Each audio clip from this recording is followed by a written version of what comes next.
Hi, hello. I just came to my farm this morning. When I checked the boys working on the farm and they are doing what they are doing, and I saw how they are putting in effort just to be somebody, to put food on the table.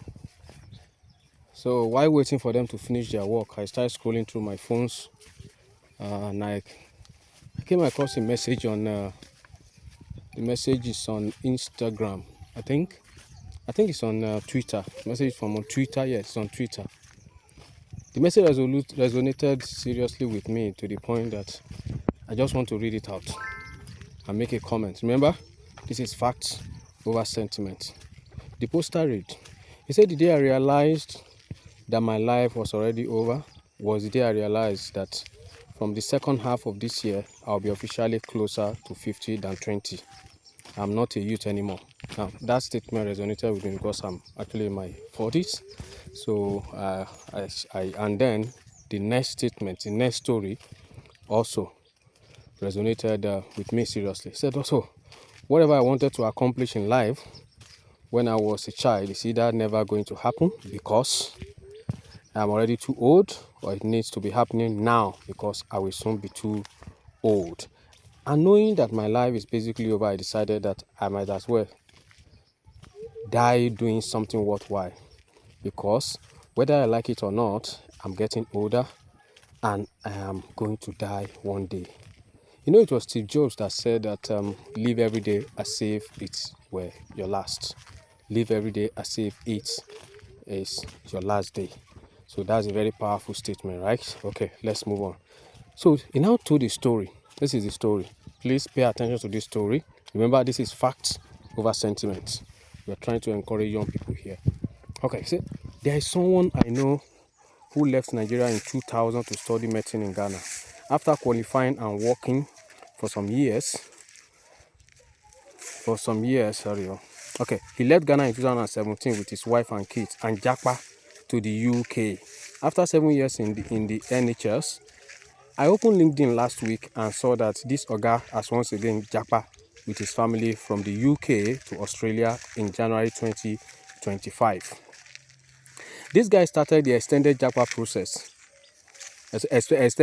process from Nigeria 25 years ago when I was still in primary 6, and now that he is nearly 45 with a wife and 2 children, he is still in the middle of another batch of Japa plans. Japa has turned into some kind of lifelong Israelite journey without a definite conclusion or endpoint. Which type of life is this? Is this what you people honestly believe that Nigerian human beings came to this world to do? Our role on earth is to roam around everywhere like nomadic cattle raiders, hawking our certificates and skills to everybody who will give us residency or citizenship until they get tired of us, and then we carry our families and start submitting passports and documents to move halfway around the world all over again? Do we seriously not think that there is more to life than just forever refusing to face our Nigerian problem? While hopping from UK to US to Canada to Australia to Saudi Arabia, each time hoping that not too many of our people will follow us so that our latest destination won't cast. There are many people who are in some countries that their families don't know where they are, honestly. I tell you that. They have Japa to almost all the countries in the Middle East. And, well, let's move on. When does it stop, for God's sake? Because the same disease afflicting UK is also afflicting Australia, New Zealand, Canada, and the rest of other Japa destinations. In fact, I'm currently working on a story about Nigerian doctors in Canada who wrote and passed the RSPSC exam since 2020, only for the college to retroactively change the cutoff mark after the fact, just so they could be excluded from practicing in Canada. If you don't know, now you know. This thing is happening. These guys are trying hard to exclude us just because of the color of our skin. But let me continue reading this post to you before I make my comment on it. And your comment also is also okay, which did not happen to the white immigrants who wrote the same exam and got the same marks. They do this. They do not want us there, except it is to be entertainers.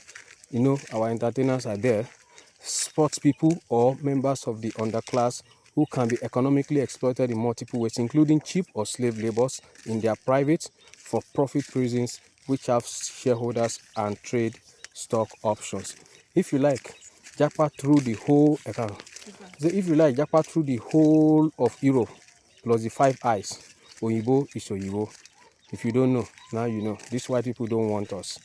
Go and read the history of why Europe underdeveloped Africa. You will understand what I'm talking about. All right, let's move on. It is okay. The system is the same. It is designed to exploit, humiliate, and dehumanize you, no matter what degree you have or how professionally accomplished you are. As long as you look like you do, the only people in the world, the only place in the world where you have a shot at full personhood is in Africa, particularly in Nigeria.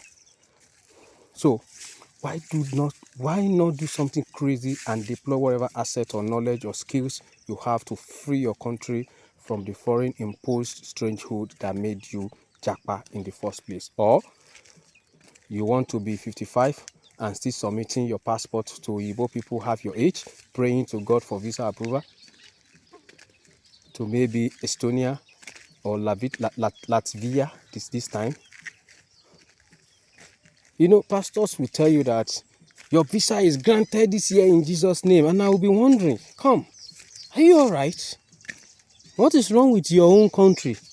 And I don't know. I don't have problem with people going abroad. I mean, I will go. To go and have fun, to go and explore. Yes, but when you are living just because your country is not what you think it is, and I think it doesn't make sense. I'm not saying you shouldn't go and walk to look for greener pastures and all that, but I think it does not make much of a sense. I don't know. I think it doesn't make sense. It doesn't make sense to me.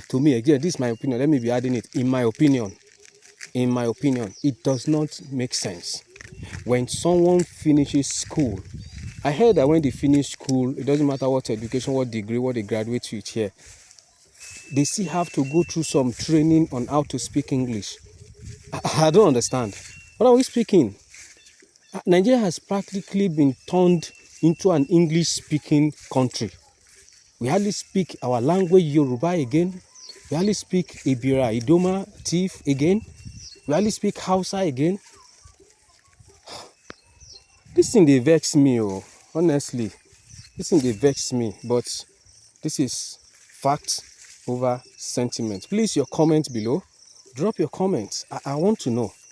Maybe Nami no get sense. Because sometimes when people will say, you no get sense, you're supposed to travel abroad. Do you know how many people meet me on the farm and they tell me, you're a graduate, mathematics, you know this thing, you're a computer science guy, you know this, and you are doing farming, you are doing this. And I'll be wondering, how this guy is thinking, because in their mind, they should just Japa. Let me just Japa.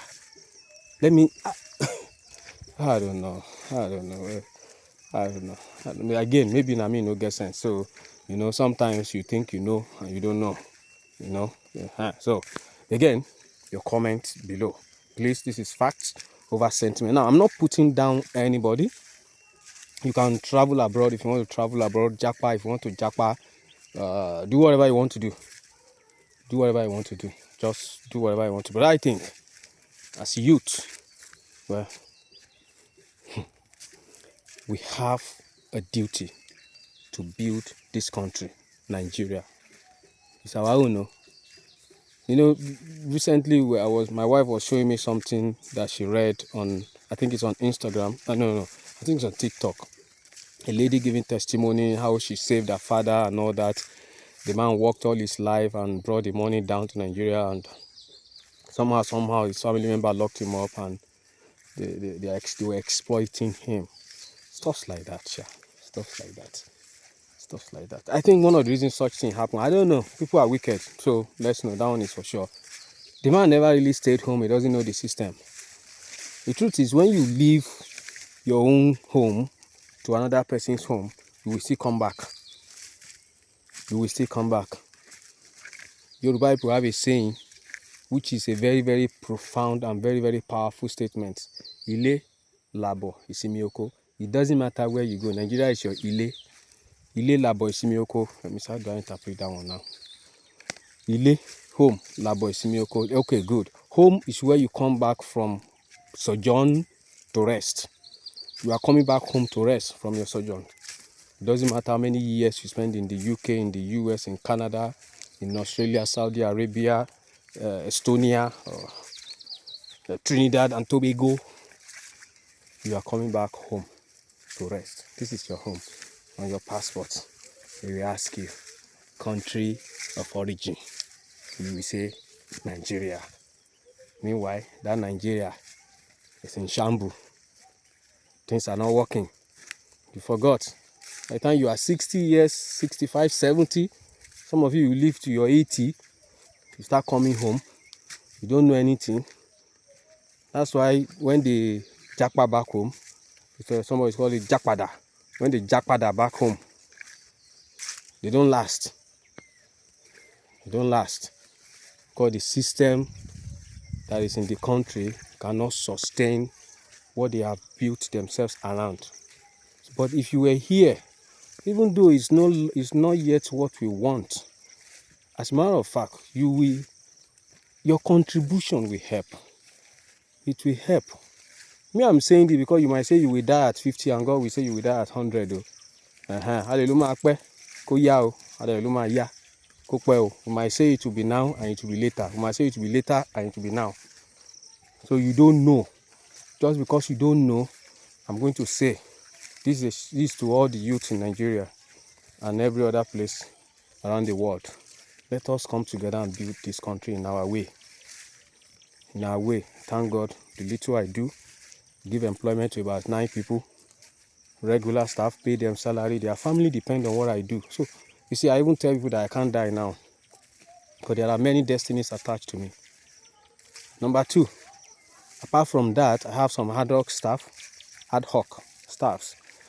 that work on the farm. They come in, they get regular pay.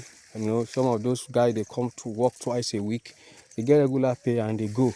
All this because I deploy my resources, my mental capability to, so that's how it is. All right.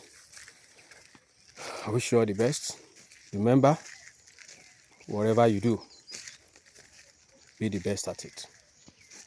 Fact over sentiment. See you soon.